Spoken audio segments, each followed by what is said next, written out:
to our lives in 2006 after she was gang raped by 8 men from Tembisa in 2005. And she needed assistance because the criminal justice system had failed her.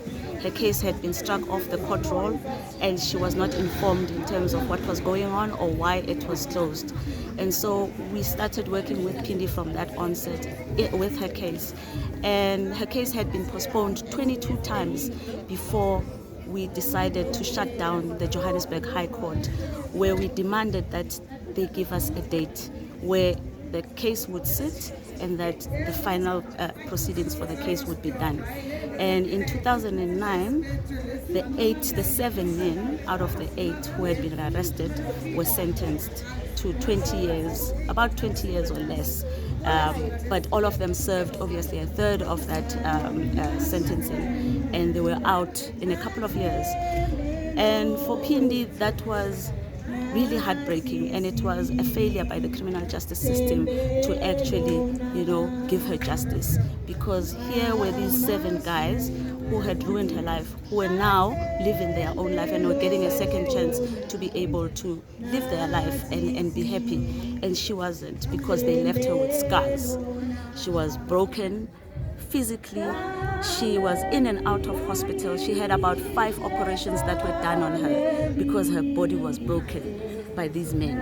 And the system and the country failed her to the point that in 2018 she stood in front of the president of the country, Cyril Ramaphosa, in 2018 at the presidential summit, and asked for assistance. She lowered herself, she humbled herself and asked for assistance.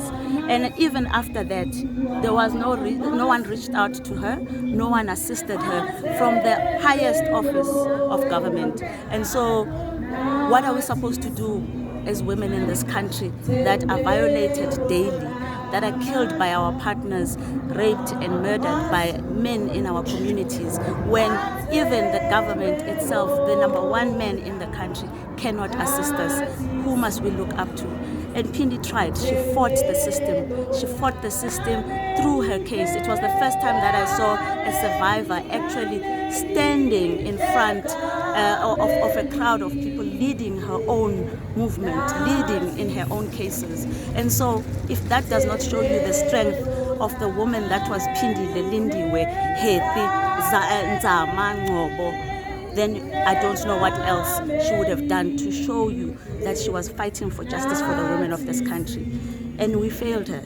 We failed her as a society. We failed her as a country. The legal system of this country failed her. It doesn't help that we have all of these laws and bills that are continuously being amended and passed when they do not convert to our lived realities as women in the country. When we still struggle with magistrates who are giving rapists bail, when we've asked so many times that can you keep perpetrators in prison. We have many cases where perpetrators will be given bail and they go out and they kill.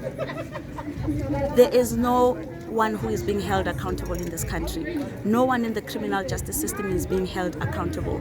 And the women of this country are asked daily to continue to be patient, to continue to stop shouting. So stop fighting, sit down and talk. We've been doing the talking for many years. Phindile did it for 20 years without stopping. She did it for 20 years. Even through her body failing her, she still fought. And in her last day, on the 21st of April, where she died at Tembisa Hospital, she was still fighting.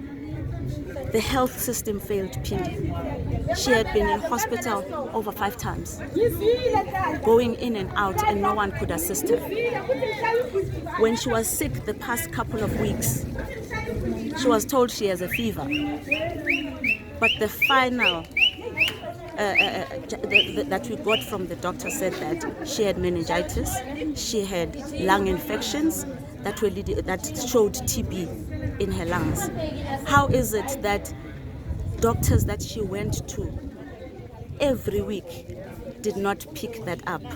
that Phindile had TB, that Phindile needed a referral to a hospital? How is it that on her last day, she was still trying to get assistance, medical assistance? What kind of health system do we have in this country when women, poor women, or anyone who is actually relying on the public health system, when we are not taken care of? Even when we stand up and we go and we ask for assistance. She was turned away from the clinic because it was too full and they didn't have the medication. So she went to a GP. And the GP said she had fever and gave her a couple of pills. And she died the following day. What kind of health system is this? And this is not the only woman who has died in this health system that has failed her. And I think something needs to be done, and it is not the president speaking to us and telling us that he understands what we are going through. We want to see action. We want to see things done. Phindile wanted to see action. She wanted to see things change. She wanted to see women being able to access the public health system in this country and getting help. And we owe that to the women of this country. We owe that to the survivors of this country to make sure that the criminal justice system is taking care of women, and it is taking care of women more than it is the perpetrators.